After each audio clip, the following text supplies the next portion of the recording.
بسم الله الرحمن الرحيم ألف لام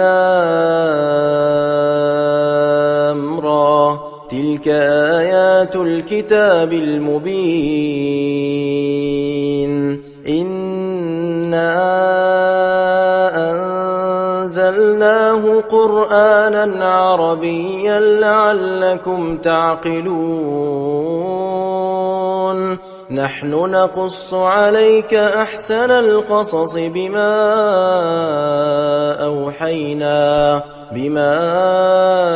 أوحينا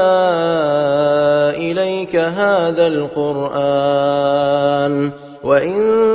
كنت من قبله لمن الغافلين إذ قال يوسف لأبيه يا أبت إني رأيت 11 كوكبا والشمس والقمر رأيتهم لي ساجدين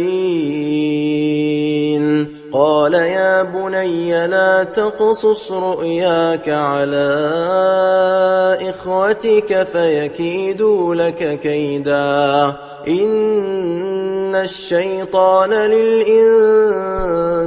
عدو مبين وكذلك يجتبيك ربك ويعلمك من تأويل الأحاديث ويتم نعمته عليك وعلى آل يعقوب كما أتمها على أبويك من قبل إبراهيم وإسحاق إن ربك عليم حكيم لقد كان في يوسف وإخوته آيات للسائلين إذ قالوا ليوسف وأخوه أحب إلى أبينا منا ونحن عصبة إن أبانا لفي ضلال مبين اقتلوا يوسف أو اطرحوه أرضا يخل لكم وجه أبيكم وتكونوا من بعده قوما صالحين قال قائل منهم لا تقتلوا يوسف وألقوه في غيابة الجب يلتقطه بعض السيارة إن كنتم فاعلين قالوا يا أبانا ما لك لا تأمنا على يوسف وإنا له لناصحون أرسله معنا غدا يرتع ويلعب وإنا له لحافظون قال إني ليحزنني أن تذهبوا به وأخاف أن يأكله الذئب وأنتم عنه غافلون قالوا لئن أكله الذئب ونحن عصبة إنا إذا لخاسرون فلما ذهبوا به وأجمعوا أن يجعلوه في غيابة الجب وأوحينا إليه لتنبئنهم بأمرهم هذا وهم لا يشعرون وجاءوا أباهم عشاء يبكون قال قالوا يا أبانا إنا ذهبنا نستبق وتركنا يوسف عند متاعنا فأكله الذئب وما أنت بمؤمن لنا ولو كنا صادقين وجاءوا على قميصه بدم كذب قال بل سولت لكم أنفسكم أمرا فصبر جميل والله المستعان على ما تصفون. وجاءت سيارة فأرسلوا واردهم فأدلى دلوه قال يا بشرى هذا غلام وأسروه بضاعة والله عليم بما يعملون. وشروه بثمن بخس دراهم معدودة وكانوا فيه من الزاهدين. وقال الذي اشتراه من مصر لامرأته أكرمي مثواه عسى أن ينفعنا أو نتخذه ولدا وكذلك مكنا ليوسف في الأرض ولنعلمه من تأويل الأحاديث والله غالب على أمره ولكن أكثر الناس لا يعلمون. ولما بلغ أشده آتيناه حكما وعلما وكذلك نجزي المحسنين. وراودته التي هو في بيتها عن نفسه وغلقت الأبواب وقالت هيت لك قال معاذ الله إنه ربي أحسن مثواي إنه لا يفلح الظالمون. ولقد همت به وهم بها لولا أن رأى برهان ربه كذلك لنصرف عنه السوء والفحشاء إنه من عبادنا المخلصين. واستبق الباب وقدت قميصه من دبر وألف يا سيدها لدى الباب. قالت ما جزاء من أراد بأهلك سوءا إلا أن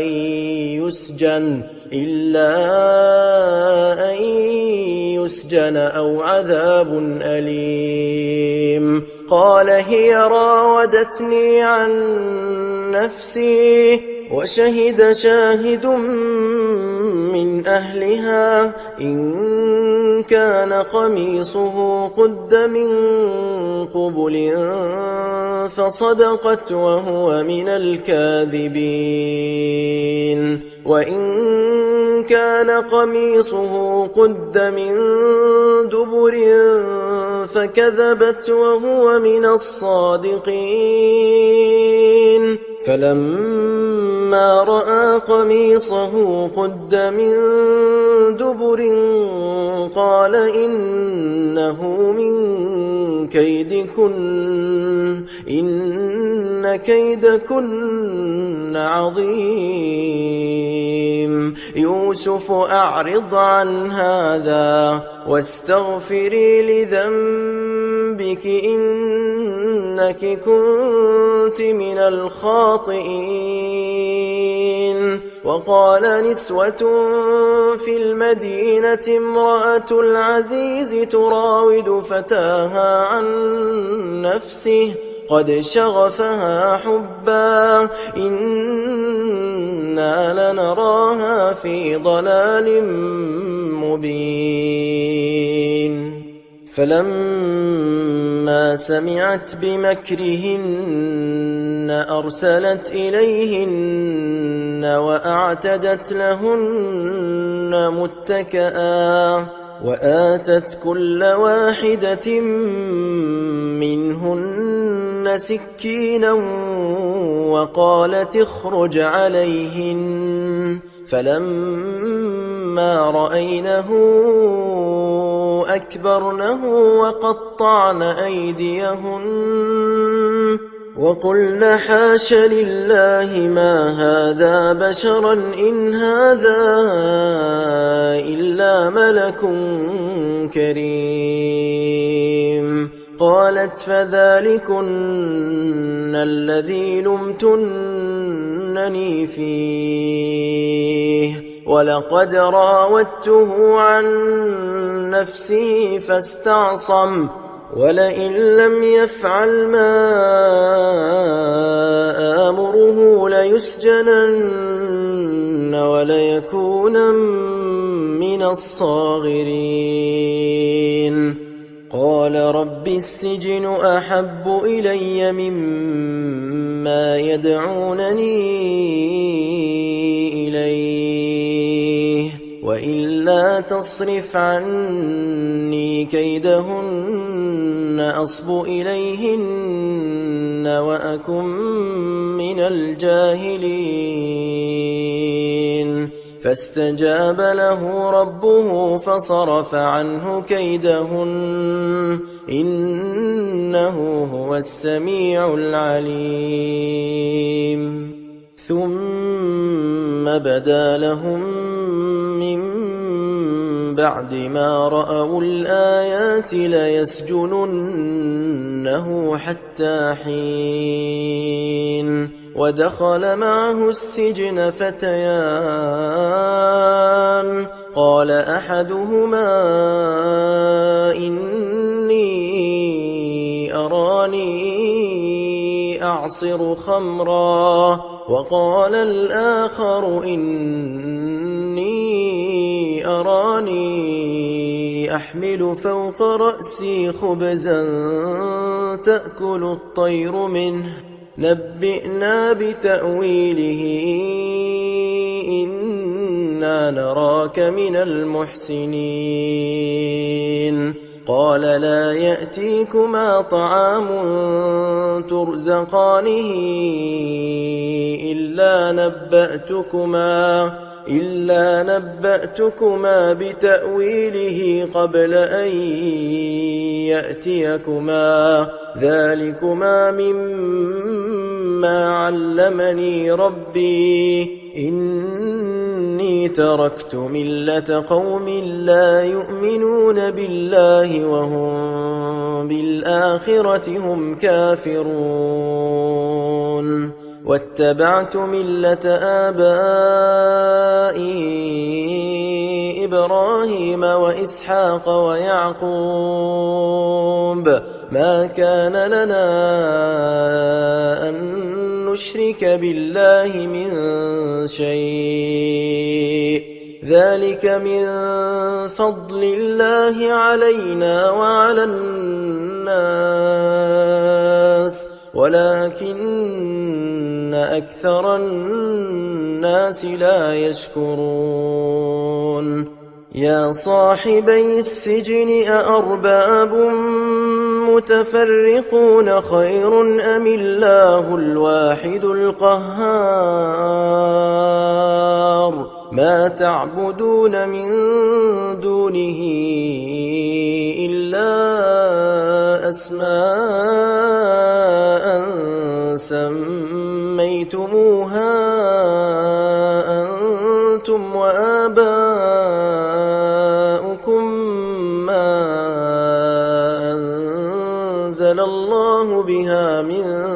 سلطان إن الحكم إلا لله أمر ألا تعبدوا إلا إياه ذلك الدين القيم ولكن أكثر الناس لا يعلمون يا صاحبي السجن أما أحدكما فيسقي ربه خمرا وأما الآخر فيصلب فتأكل الطير من رأسه قضي الأمر الذي فيه تستفتيان وقال للذي ظن أنه ناج منهما اذكرني عند ربك فأنساه الشيطان ذكر ربه فلبث في السجن 10 سنين وقال الملك إني أرى 7 بقرات سمان يأكلهن 7 عجاف و7 سنبلات خضر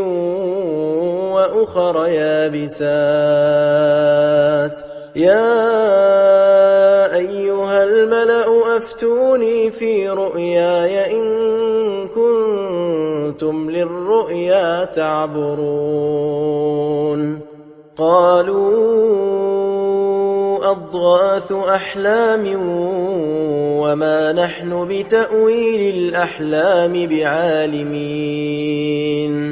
وقال الذي نجا منهما وادكر بعد أمة أنا أنبئكم بتأويله فأرسلون يوسف أيها الصديق أفتنا في 7 بقرات سمان يأكلهن 7 عجاف و7 سنبلات خضر وأخر يابسات لعلي أرجع إلى الناس لعلهم يعلمون قال تزرعون 7 سنين دأبا فما حصدتم فذروه في سنبله إلا قليلا مما تأكلون ثم يأتي من بعد ذلك 7 شداد يأكلن ما قدمتم لهن إلا قليلا مما تحصنون ثم يأتي من بعد ذلك عام فيه يغاث الناس وفيه يعصرون وقال الملك ائتوني به فلما جاءه الرسول قال ارجع إلى ربك فاسأله ما بال النسوة اللاتي قطعن أيديهن إن ربي بكيدهن عليم قال ما خطبكن إذ راوتن يوسف عن نفسه قلنا حاش لله ما علمنا عليه من سوء قالت امرأة العزيز الآن حصحص الحق أنا راودته عن نفسه وإنه لمن الصادقين ذلك ليعلم أني لم أخنه بالغيب وأن الله لا يهدي كيد الخائنين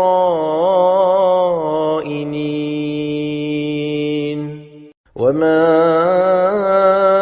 أبرئ نفسي إن النفس لأمارة بالسوء إلا ما رحم ربي إن ربي غفور رحيم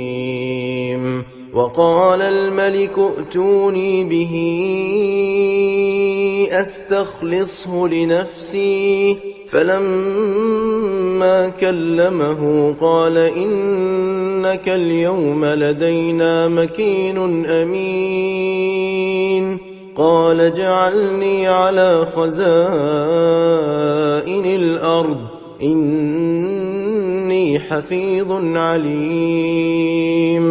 وكذلك مكنا ليوسف في الأرض يتبوأ منها حيث يشاء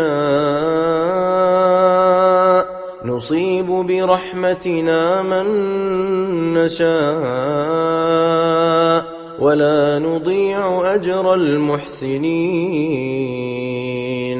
ولأجر الآخرة خير للذين آمنوا وكانوا يتقون وجاء إخوة يوسف فدخلوا عليه فعرفهم وهم له منكرون ولما جهزهم بجهازهم قال ائتوني بأخ لكم من أبيكم ألا ترون أني أوفي الكيل وأنا خير المنزلين فإن لم تأتوني به فلا كيل لكم عندي ولا تقربون قالوا سنراود عنه أباه وإنا لفاعلون وقال لفتيانه اجعلوا بضاعتهم في رحالهم لعلهم يعرفونها إذا انقلبوا إلى أهلهم لعلهم يرجعون فلما رجعوا إلى أبيهم قالوا يا أبانا منع منا الكيل فأرسل معنا أخانا نكتل وإنا له لحافظون قال هل آمنكم عليه إلا كما أمنتكم على أخيه من قبل فالله خير حافظا وهو أرحم الراحمين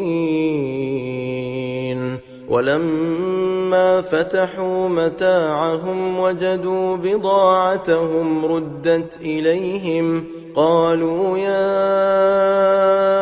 أبانا ما نبغي هذه بضاعتنا ردت إلينا ونمير أهلنا ونحفظ أخانا ونزداد كيل بعير ذلك كيل يسير قال لن أرسله معكم حتى تؤتون موثقا من الله لتأتونني به إلا أن يحاط بكم فلما آتوه موثقهم قال الله على ما نقول وكيل وقال يا بني لا تدخلوا من باب واحد وادخلوا من أبواب متفرقة وما أغني عنكم من الله من شيء إن الحكم إلا لله عليه توكلت وعليه فليتوكل المتوكلون ولما دخلوا من حيث أمرهم أبوهم ما كان يغني عنهم من الله من شيء إلا حاجة في نفس يعقوب قضاها وإنه لذو علم لما علمناه ولكن أكثر الناس لا يعلمون ولما دخلوا على يوسف آوى إليه أخاه قال إني أنا أخوك فلا تبتئس بما كانوا يعملون فلما جهزهم بجهازهم جعل السقاية في رحل أخيه ثم أذن مؤذن أيتها العير إنكم لسارقون قالوا وأقبلوا عليهم ماذا تفقدون قالوا نفقد صواع الملك ولمن جاء به حمل بعير وأنا به زعيم قالوا تالله لقد علمتم ما جئنا لنفسد في الأرض وما كنا سارقين قالوا فما جزاؤه إن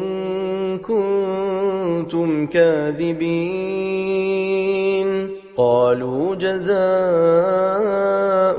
من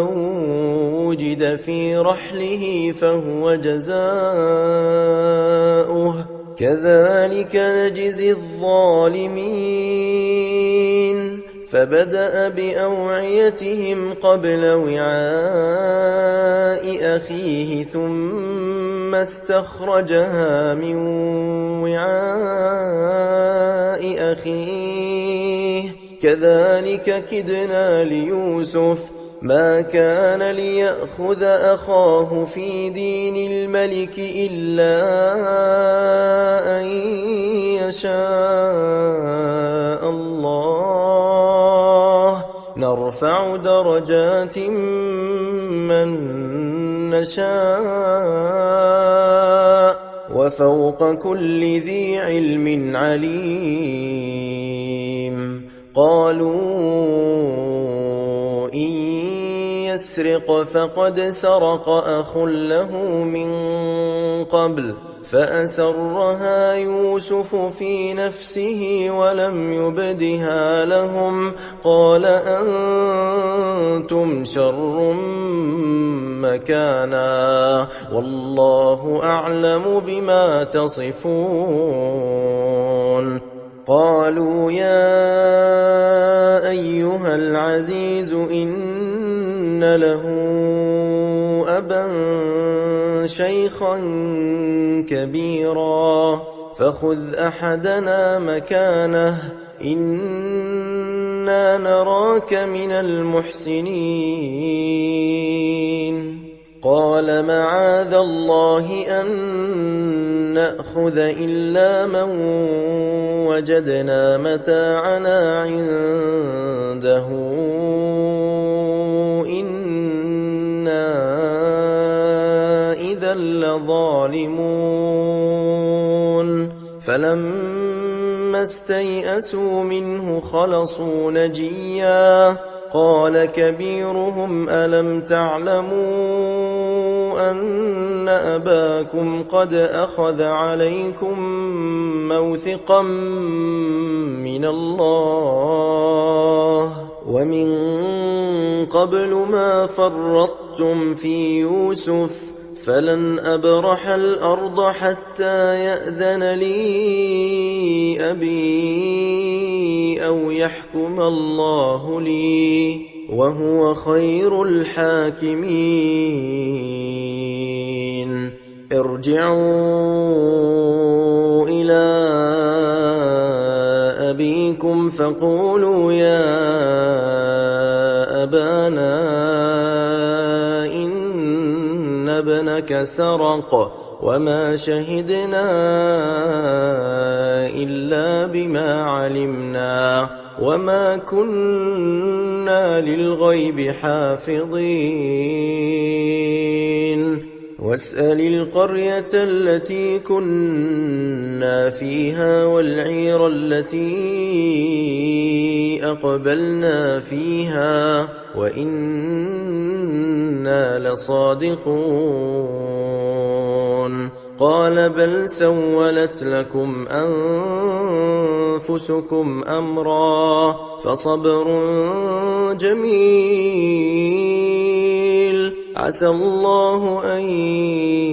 يأتيني بهم جميعا إنه هو العليم الحكيم وتولى عنهم وقال يا أسفا على يوسف وابيضت عيناه من الحزن فهو كظيم قالوا تالله تفتأ تذكر يوسف حتى تكون حرضا أو تكون من الهالكين قال إنما أشكو بثي وحزني إلى الله وأعلم من الله ما لا تعلمون يا بني يذهبوا فتحسسوا من يوسف وأخيه ولا تيأسوا من روح الله إنه لا ييأس من روح الله إلا القوم الكافرون فلما دخلوا عليه قالوا يا أيها العزيز مسنا وأهلنا الضر وجئنا ببضاعة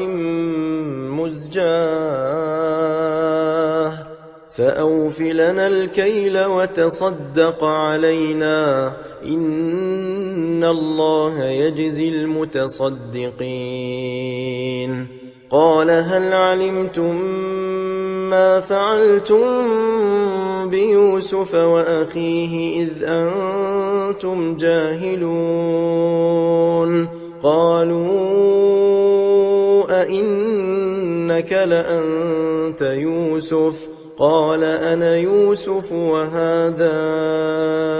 أخي قد من الله علينا إنه من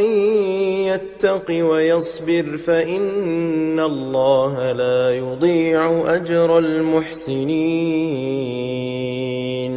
قالوا تالله لقد آثرك الله علينا وإن كنا لخاطئين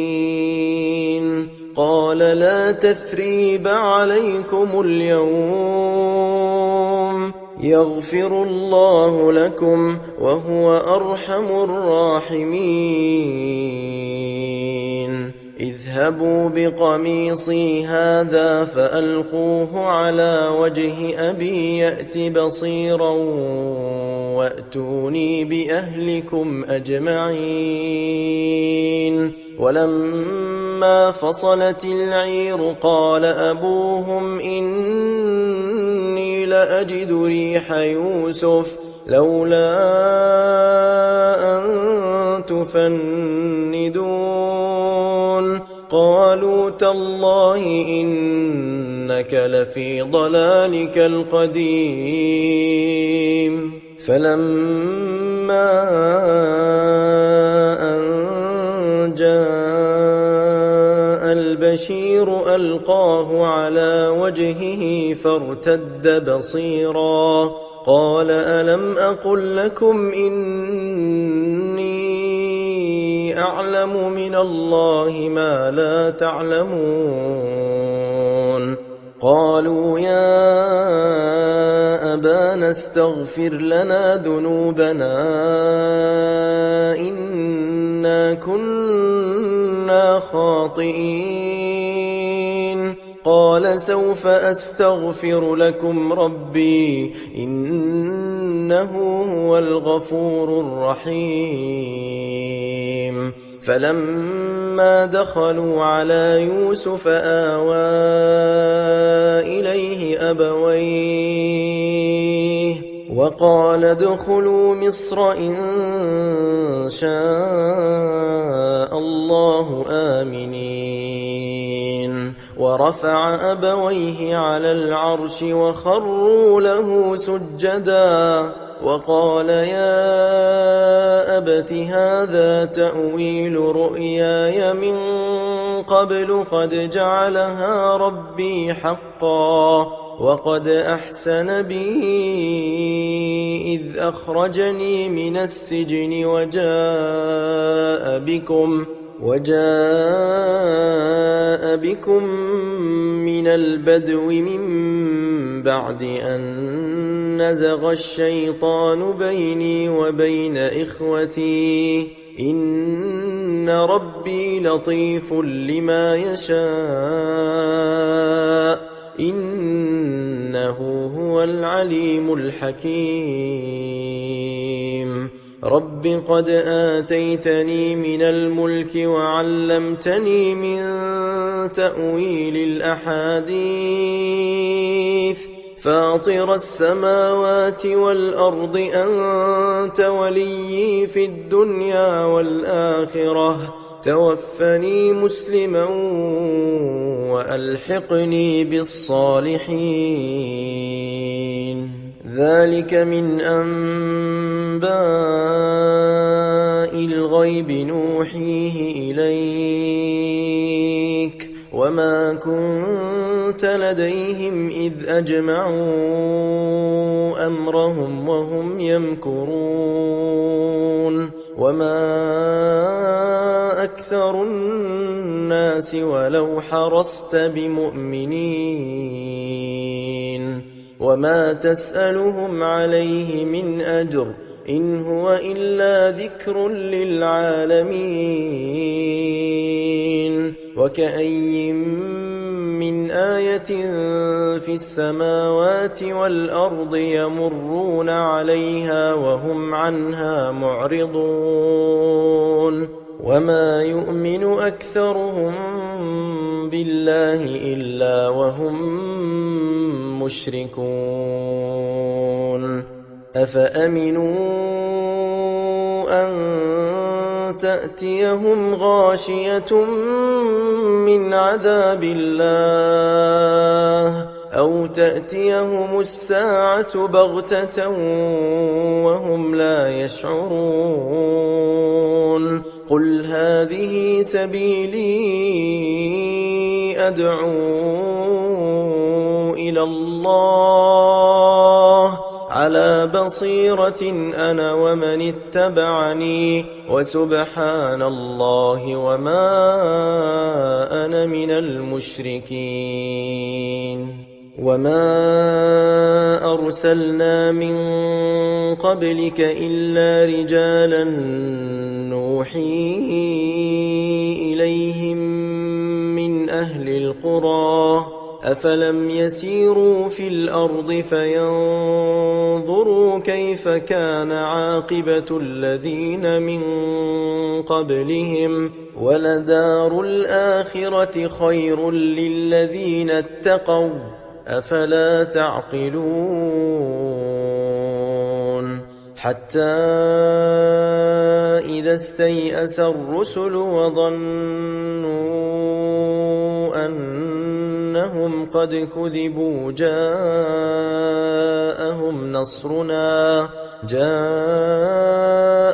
نصرنا فنجي من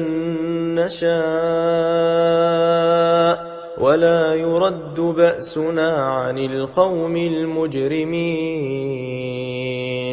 لقد كان في قصصهم عبرة لأولي الألباب ما كان حديثا يفترى ولكن تصديق الذي بين يديه وتفصيل كل شيء وهدى ورحمة لقوم يؤمنون. بسم الله الرحمن الرحيم. ألف لام را تلك آيات الكتاب المبين. إنا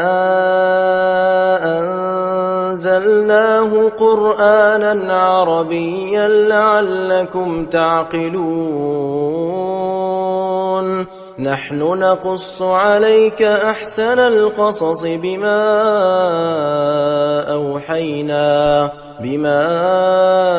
أوحينا إليك هذا القرآن وإن كنت من قبله لمن الغافلين. إذ قال يوسف لأبيه يا أبت إني رأيت 11 كوكبا والشمس والقمر رأيتهم لي ساجدين. قال يا بني لا تقصص رؤياك على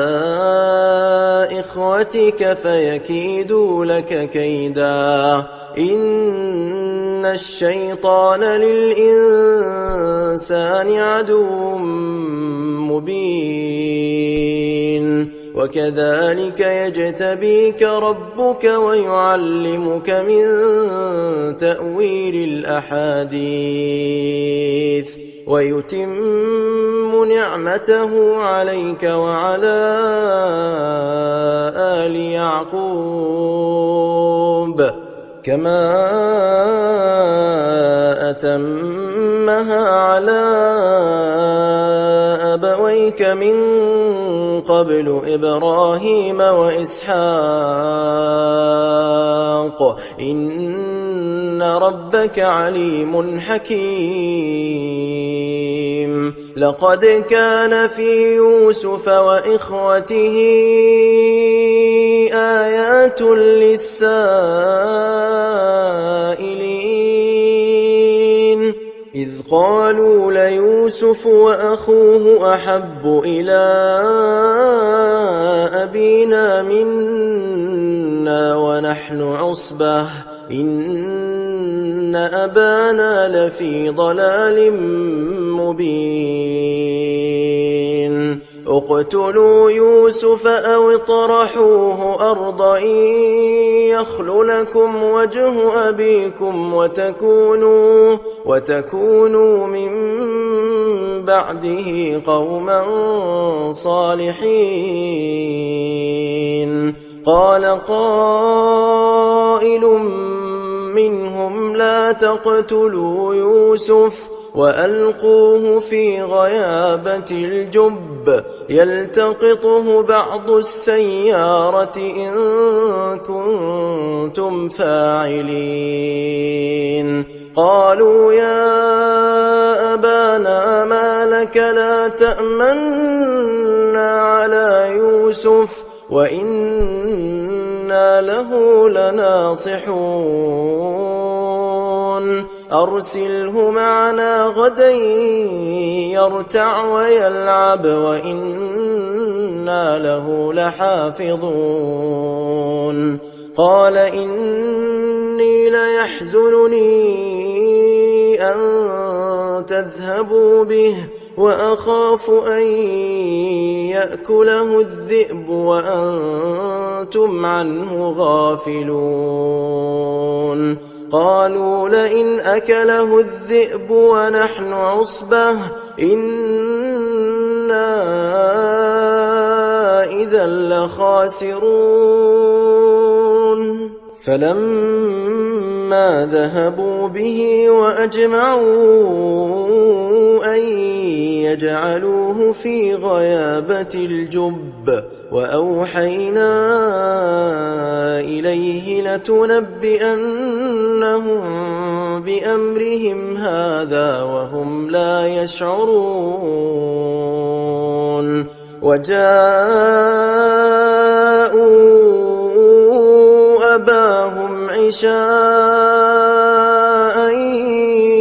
يبكون قالوا يا أبانا إنا ذهبنا نستبق وتركنا يوسف عند متاعنا فأكله الذئب وما أنت بمؤمن لنا ولو كنا صادقين وجاءوا على قميصه بدم كذب قال بل سولت لكم أنفسكم أمرا فصبر جميل والله المستعان على ما تصفون وجاءت سيارة فأرسلوا واردهم فأدلى دلوه قال يا بشرى هذا غلام وأسروه بضاعة والله عليم بما يعملون وشروه بثمن بخس دراهم معدودة وكانوا فيه من الزاهدين وقال الذي اشتراه من مصر لامرأته أكرمي مثواه عسى أن ينفعنا أو نتخذه ولدا وكذلك مكنا ليوسف في الأرض ولنعلمه من تأويل الأحاديث والله غالب على أمره ولكن أكثر الناس لا يعلمون ولما بلغ أشده آتيناه حكما وعلما وكذلك نجزي المحسنين وراودته التي هو في بيتها عن نفسه وغلقت الأبواب وقالت هيت لك قال معاذ الله إنه ربي أحسن مثواي إنه لا يفلح الظالمون ولقد همت به وهم بها لولا أن رأى برهان ربه كذلك لنصرف عنه السوء والفحشاء إنه من عبادنا المخلصين واستبق الباب وقدت قميصه من دبر وألف يا سيدها لدى الباب. قالت ما جزاء من أراد بأهلك سوءا إلا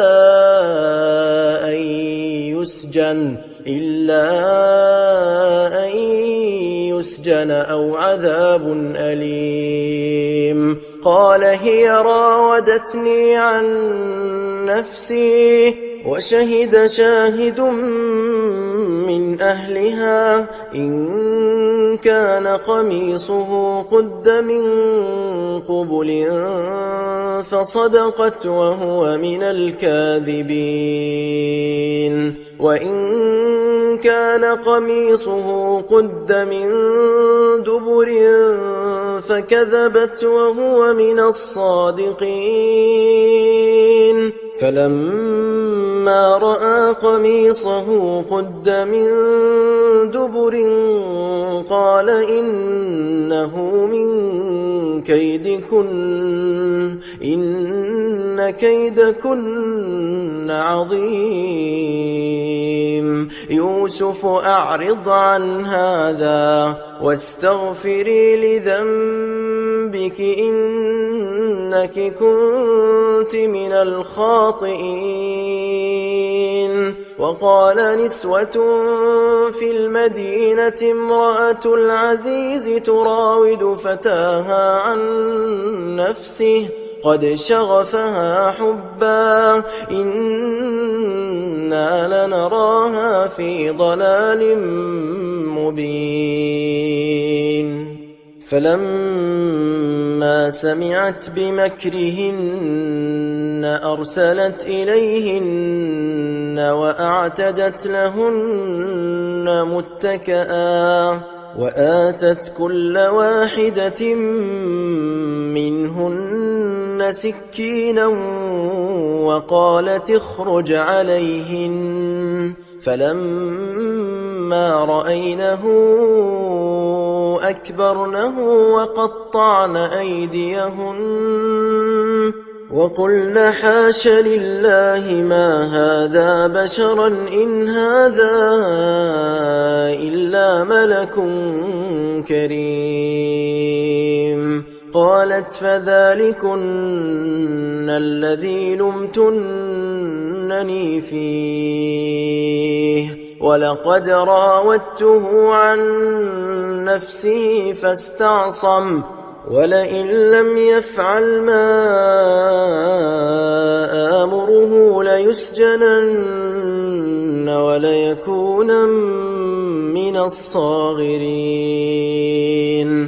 قال رب السجن أحب إلي مما يدعونني إليه وإلا تصرف عني كيدهن أصب إليهن وأكن من الجاهلين. فاستجاب له ربه فصرف عنه كيدهن إنه هو السميع العليم. ثم بدا لهم من بعد ما رأوا الآيات ليسجننه حتى حين. ودخل معه السجن فتيان قال أحدهما إني أراني أعصر خمرا وقال الآخر إني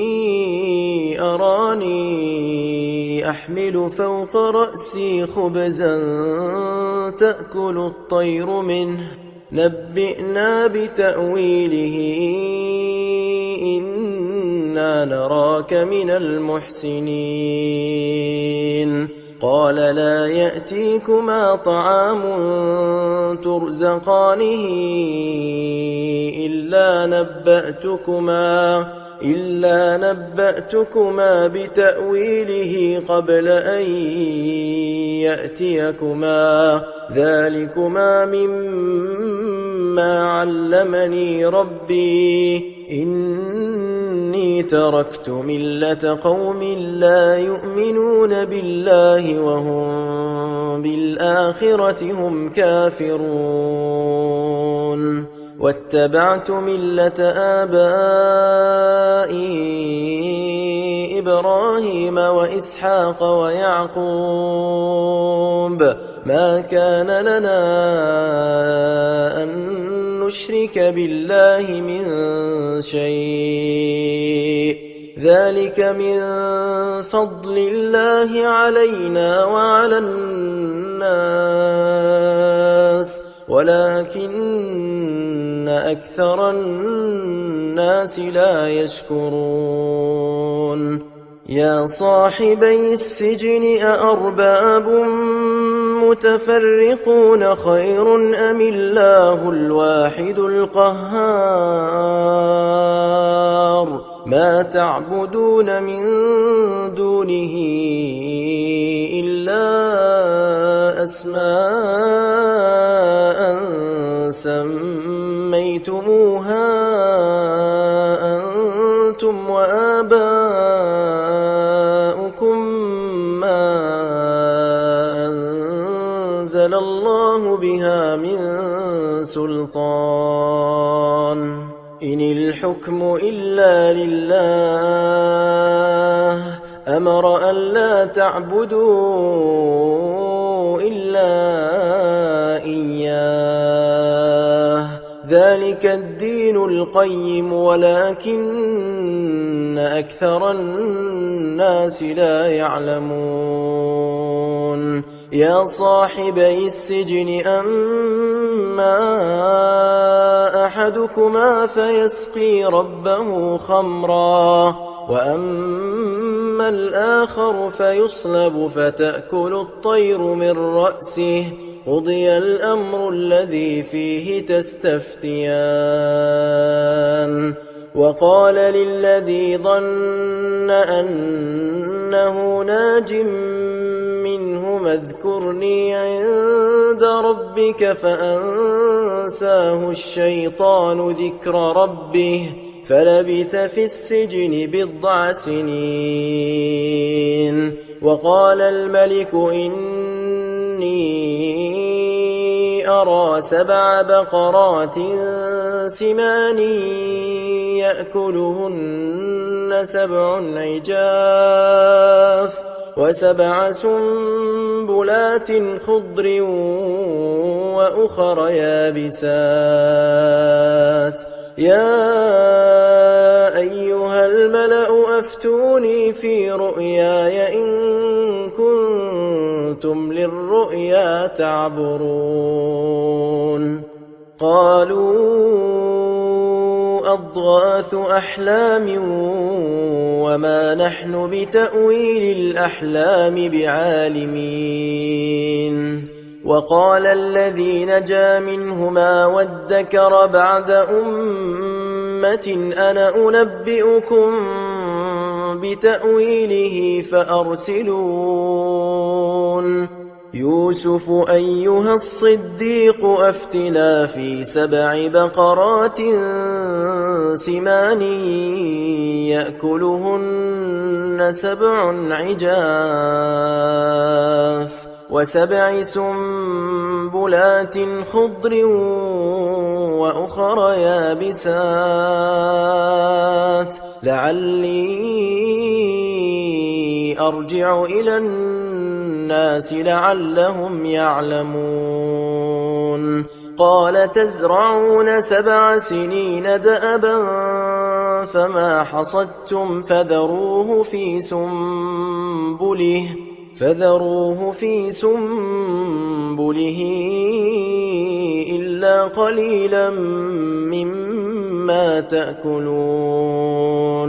ثم يأتي من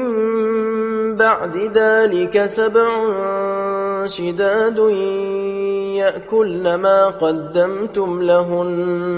يأكلن ما قدمتم لهن إلا قليلا مما تحصنون ثم يأتي من بعد ذلك عام فيه يغاث الناس وفيه يعصرون وقال الملك ائتوني به فلما جاءه الرسول قال ارجع إلى ربك فاسأله ما بال النسوة اللاتي قطعن أيديهن إن ربي بكيدهن عليم قال ما خطبكن إذ راوتن يوسف عن نفسه قلن حاش لله ما علمنا عليه من سوء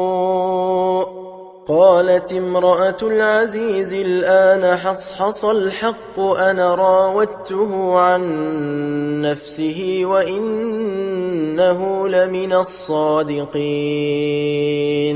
ذلك ليعلم أني لم أخنه بالغيب وأن الله لا يهدي كيد الخائنين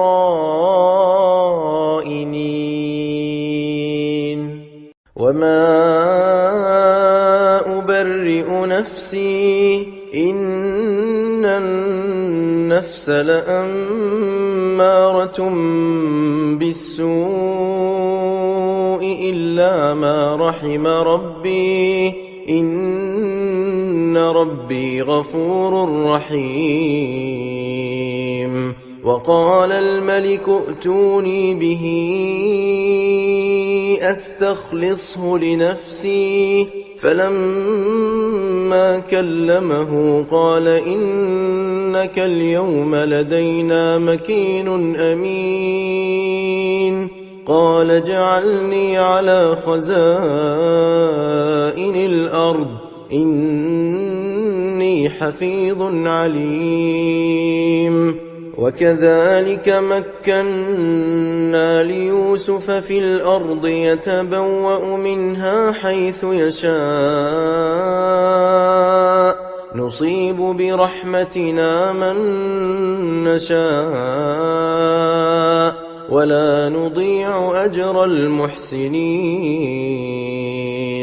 ولأجر الآخرة خير للذين آمنوا وكانوا يتقون وجاء إخوة يوسف فدخلوا عليه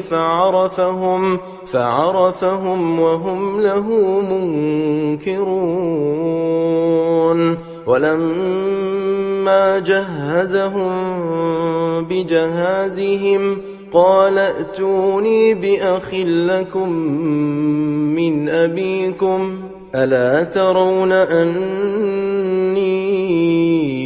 أوفي الكيل وأنا خير المنزلين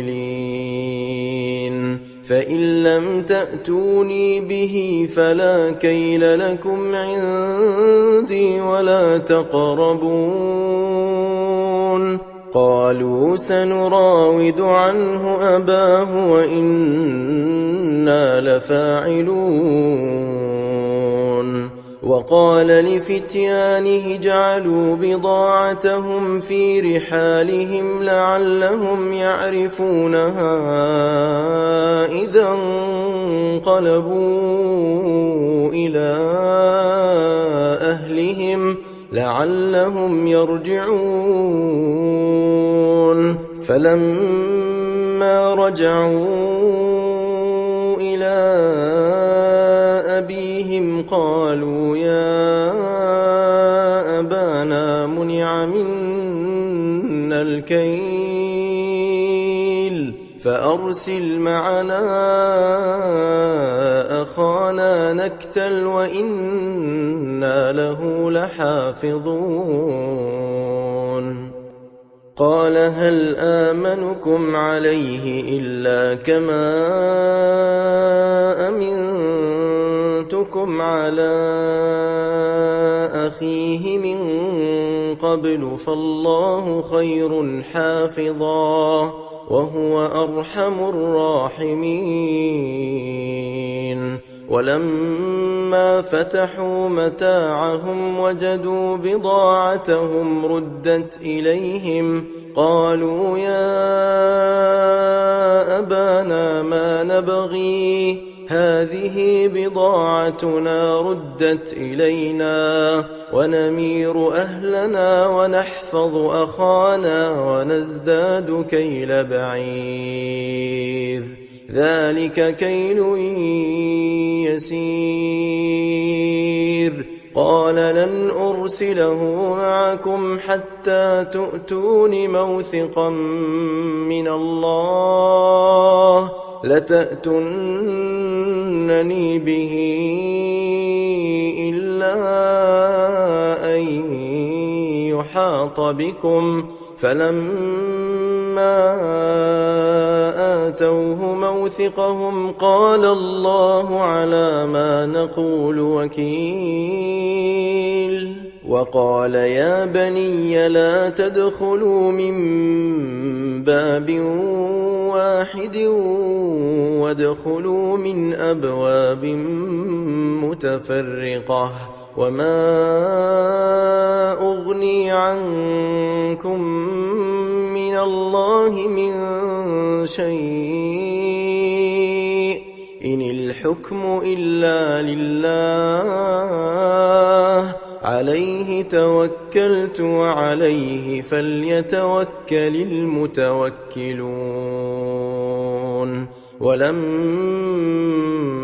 دخلوا من حيث أمرهم أبوهم ما كان يغني عنهم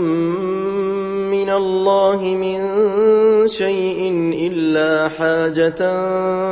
في نفس يعقوب قضاها وإنه لذو علم لما علمناه ولكن أكثر الناس لا يعلمون ولما دخلوا على يوسف آوى إليه أخاه قال إني أنا أخوك فلا تبتئس بما كانوا يعملون فلما جهزهم بجهازهم جعل السقاية في رحل أخيه ثم أذن مؤذن أيتها العير إنكم لسارقون قالوا وأقبلوا عليهم ماذا تفقدون قالوا نفقد صواع الملك ولمن جاء به حمل بعير وأنا به زعيم قالوا تالله لقد علمتم ما جئنا لنفسد في الأرض وما كنا سارقين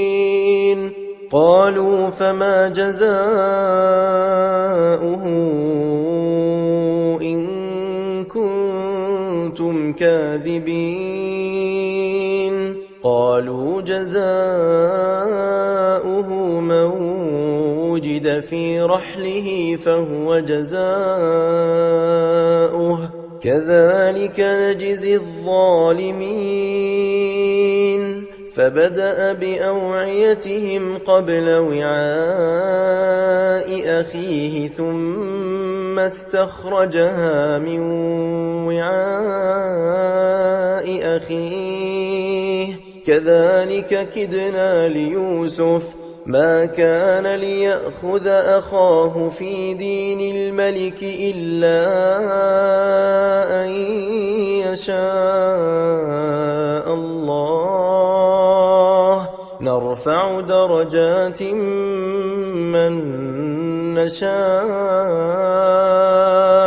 وفوق كل ذي علم عليم قالوا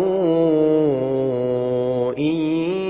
يسرق فقد سرق أخ له من قبل فأسرها يوسف في نفسه ولم يبدها لهم قال أنتم شر مكانا والله أعلم بما تصفون قالوا يا أيها العزيز إن له أبا شيخا كبيرا فخذ أحدنا مكانه إنا نراك من المحسنين قال معاذ الله أن نأخذ إلا من وجدنا متاعنا عنده إنا إذا لظالمون فلما استيئسوا منه خلصوا نجيا قال كبيرهم ألم تعلموا أن أباكم قد أخذ عليكم موثقا من الله ومن قبل ما فرطتم في يوسف فلن أبرح الأرض حتى يأذن لي أبي أو يحكم الله لي وهو خير الحاكمين ارجعوا إلى أبيكم فقولوا يا أبانا إن ابنك سرق وما شهدنا إلا بما علمنا وما كنا للغيب حافظين واسأل القرية التي كنا فيها والعير التي أقبلنا فيها وإنا لصادقون قال بل سولت لكم أنفسكم أمرا فصبر جميل عسى الله أن يأتيني بهم جميعا إنه هو العليم الحكيم وتولى عنهم وقال يا أسفا على يوسف وابيضت عيناه من الحزن فهو كظيم قالوا تالله تفتأ تذكر يوسف حتى تكون حرضا أو تكون من الهالكين قال إنما أشكو بثي وحزني إلى الله وأعلم من الله ما لا تعلمون يا بني يذهبوا فتحسسوا من يوسف وأخيه ولا تيأسوا من روح الله إنه لا ييأس من روح الله إلا القوم الكافرون فلما دخلوا عليه قالوا يا أيها العزيز مسنا وأهلنا الضر وجئنا ببضاعة مزجاة فأوف لنا الكيل وتصدق علينا إن الله يجزي المتصدقين قال هل علمتم ما فعلتم بيوسف وأخيه إذ أنتم جاهلون قالوا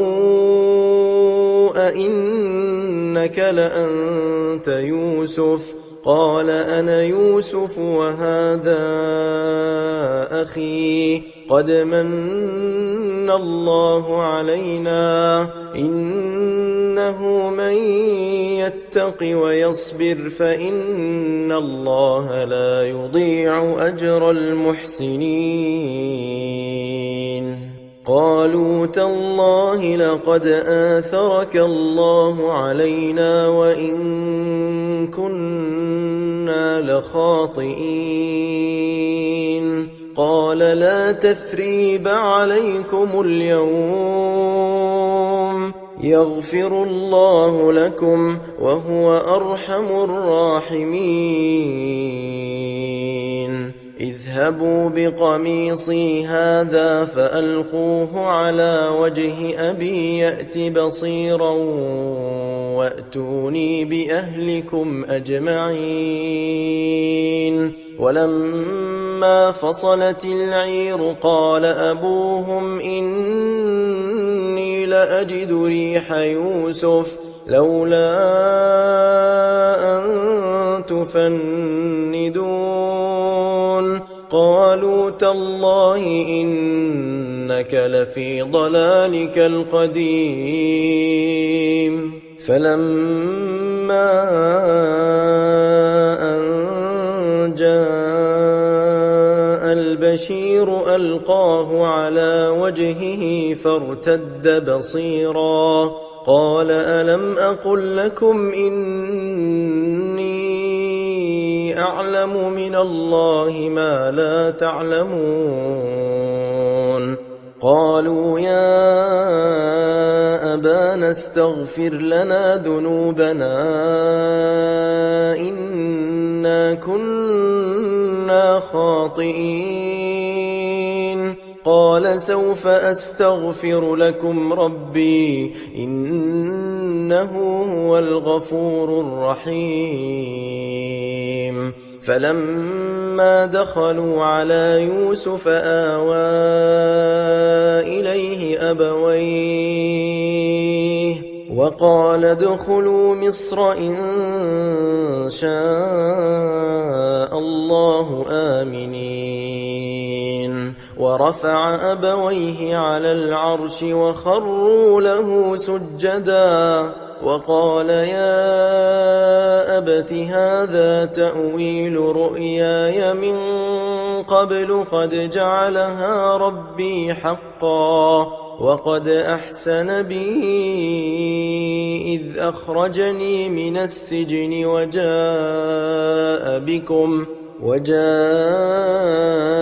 بكم من البدو من بعد أن نزغ الشيطان بيني وبين إخوتي إن ربي لطيف لما يشاء إنه هو العليم الحكيم رب قد آتيتني من الملك وعلمتني من تأويل الأحاديث فاطر السماوات والأرض أنت وليي في الدنيا والآخرة توفني مسلما وألحقني بالصالحين ذلك من أنباء الغيب نوحيه إليك وما كنت لديهم إذ أجمعوا أمرهم وهم يمكرون وما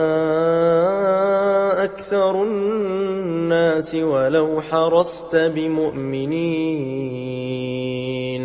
وما تسألهم عليه من أجر إن هو إلا ذكر للعالمين وكأي من آية في السماوات والأرض يمرون عليها وهم عنها معرضون وما يؤمن أكثرهم بالله إلا وهم مشركون أفأمنوا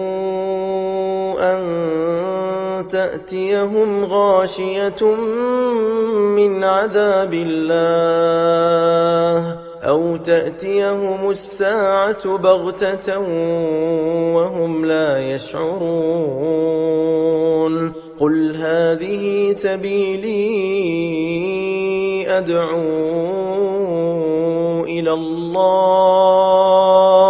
على بصيرة أنا ومن اتبعني وسبحان الله وما أنا من المشركين وما أرسلنا من قبلك إلا رجالا نوحي إليهم من أهل القرى أفلم يسيروا في الأرض فينظروا كيف كان عاقبة الذين من قبلهم ولدار الآخرة خير للذين اتقوا أفلا تعقلون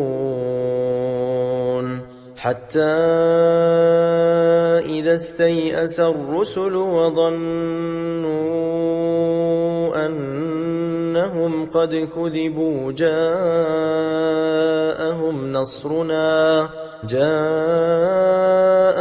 نصرنا فنجي من نشاء ولا يرد بأسنا عن القوم المجرمين لقد كان في قصصهم عبرة لأولي الألباب ما كان حديثا يفترى ولكن تصديق الذي بين يديه وتفصيل كل شيء وهدى ورحمة لقوم يؤمنون